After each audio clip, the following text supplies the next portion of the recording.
Today, we're going to talk about how to advertise an e-commerce store on YouTube.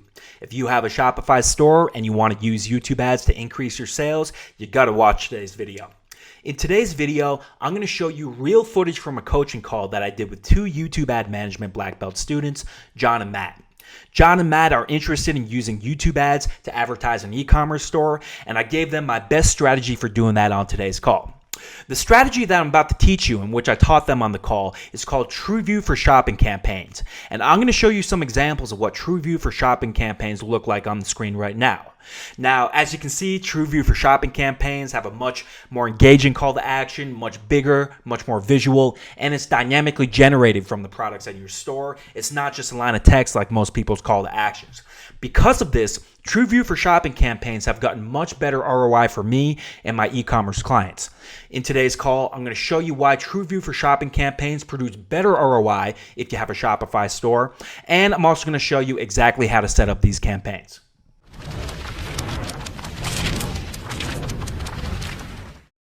Hey guys, thanks for joining us today. In today's video, another bonus FAQ video, we're going to be answering some questions from John and Matt.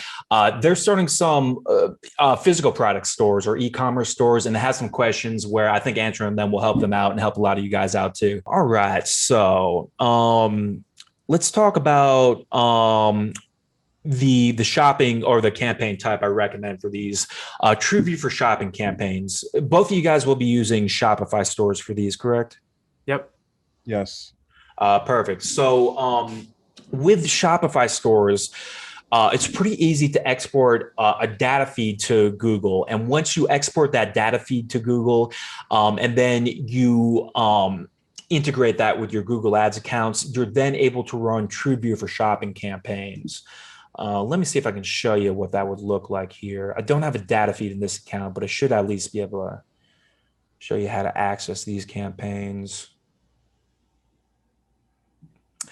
So this would be essentially how you get to it here. Create a campaign without a goals guidance, video campaign, and then shopping campaign. And to make this campaign, I would need to link a Google Merchant Center account. So the steps to set this up, essentially you would make a Google Merchant Center account, and then you would upload your data feed to Google Merchant Center. This should be something you export automatically from Shopify, and you can also actually just manually make a spreadsheet if there's only, say, like 5 products, if that's easier for you. It sounds complicated like a data feed, but essentially it's just a spreadsheet that you put in Google Drive that you export from your Shopify. So let's see if I could make this without it. Yeah, it looks like I can't make it without a merchant feed, but that would be essentially what you do. Let me see, I'll show you an example of what these look like.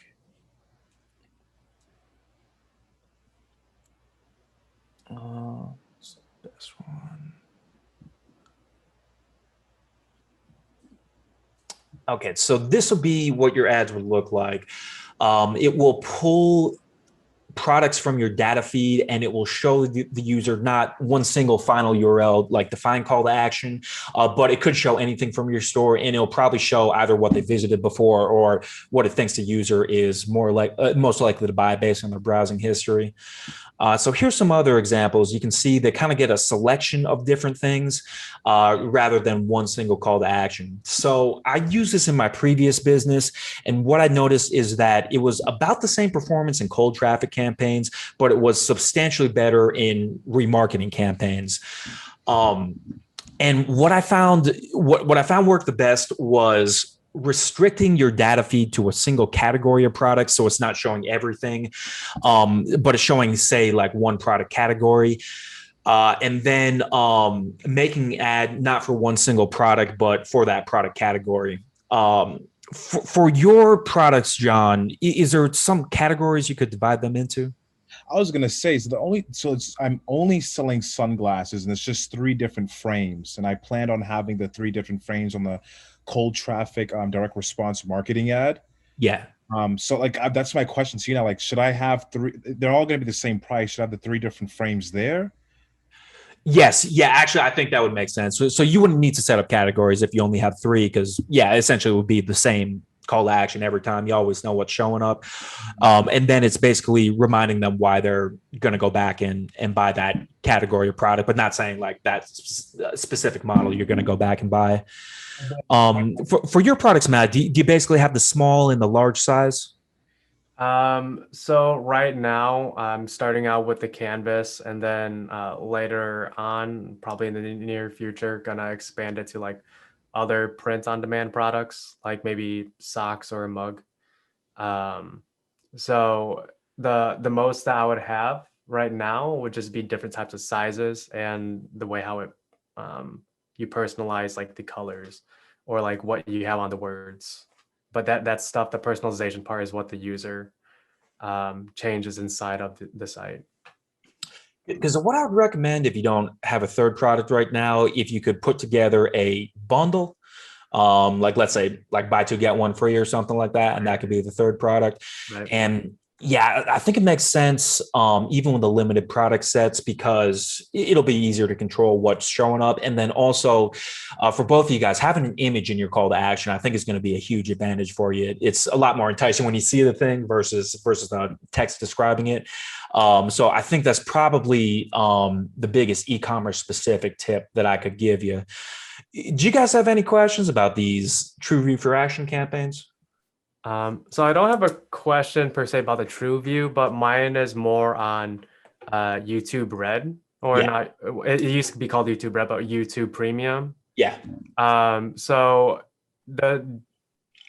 do ads show with YouTube Premium, or is it only like a limited type of thing? Because I don't have it, so I wouldn't be able to see what it looks like. But my concern is that I know YouTube is doing a lot of promotions to download premium for no ads. So I'm just wondering what that looks like. Yeah, that's right. There's different subscriptions. You can just buy one individual thing if you want. But yeah, if you buy the premium, then you have no ads. Okay, so is that only so ads everything in general? Or like will they be able to see it like you know how it has that banner below the video? Oh yeah, that's a good question. If it does include display ads, I'm not sure about that. I know that you wouldn't see the in-stream ads. I'm not sure about the display Okay. ad. All right. From what I've asked our Google reps about this. I was concerned about this. They said that it's been adopted by less than 1% of the user base, and they said from looking at Pandora and other similar services, they don't anticipate a lot of adoption. And yeah, like you were saying, it's been around for a long time as YouTube Red before this, and it didn't get wide adoption. I wouldn't worry about it too much. I don't think it's going to get tremendous adoption. Right. Okay. All right. Okay, so we got to wrap it up in a few minutes, but just want to see, did you have any final questions, Matt, or John, do you have any final questions I can answer before we jump off? No, I personally do not have any more questions. It's been very helpful. Awesome. Glad you guys liked it. Mm-hmm. So just to go through our action steps here, I wrote out a few of them, but I'll just summarize everything. If you guys could just think about first steps, the financing plan, if it makes sense to do the margin loan, or if not, just getting that credit cards in advance. So that way you can scale up once you hit that point. Once you have that, if you can get your store set up, upload your data feed to Google Merchant Center, and then integrate your Google Merchant Center with your Google Ads account. Once you have that, make a few remarketing specific ads designed for these True View for shopping campaigns. They should sell a category of products and not one individual model. And then if you can make your remarketing campaigns first, and then just work your way up the targeting ladder. Start with those video lists, then the channels, then the custom audiences, and essentially just keep stepping up the ladder until you're buying real broad traffic. Right. So I have one other question. And it's so do you have any recommendations on basically video sales letters of like a video telling about like basically you have remarketing and you want to say this specific message here, and then the next follow-up should be this type of message, and it just like continues on, kind of like how like ClickFunnels does like their thing where they say you have this type of page that does this, and then you have this type of page, and then it follows a sequence. So this would be for the e-commerce store you're asking, right? Like how to make yes, e-commerce basically. Yeah. So what I would say, it's obviously a big topic, but in the big picture, the best way to get better at writing those types of VSLs is to look at the best e-commerce store on the internet that use video and to kind of model what they're doing. A lot of the same principles that you learn from a general copywriting course will apply, like having some kind of pattern interrupt and hooking their attention. I would say the biggest difference in an e-commerce store, what you're selling is a lot more straightforward than, say, like an information product or a supplement. The benefits are more apparent. So your VSL is probably going to be shorter. The first versions that I test, if I was you, would be between 5 and 10 minutes. Maybe shorter than that wins, maybe longer wins, but 5 and 10 minutes, I would say, usually has won for me most on e-commerce stores. One difficulty with e-commerce VSLs too is that they can be a little bit more difficult to test, because I could give some recommendations that I think will improve things, but ultimately to improve it over time, that would need to be confirmed by testing. Right. What I would recommend on e-commerce stores is creating an unlisted page on your Shopify store with a second version of your VSL every month, and then sending half your traffic to that unlisted page. So essentially, it doesn't clutter up your main store. If somebody just goes there, they don't see duplicate pages for your VSL test, but you make 2 campaigns, half the traffic is going to that unlisted page. And then you could test, say, a shorter or longer VSL. You could test rescripting it. And if you're essentially continuously testing, you're going to do much better than the average e-commerce store owner. And if you're studying copywriting as well and making intelligent tests, then you're going to do really well. Okay. Yeah. That was my question too. Like for sunglasses, I don't really need, I've seen my competitors. I typed in the sunglasses and I know who has like some good copy. I'm a copywriter by nature. So I feel like I don't really need anything extensively long because I'm not selling services. Matt and I, we're not selling services like we used to. We're just selling like simple products at this point. So like, it'll be the same thing, just like a simple 3-minute VSL, because the benefits to sunglasses is really vanity. Yes. It's not like.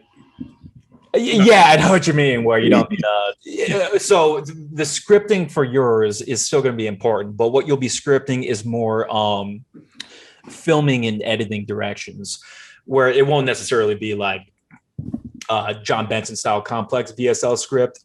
Yeah. But you would still want to extensively plan like how you shoot your scenes. The models that you use would be more important.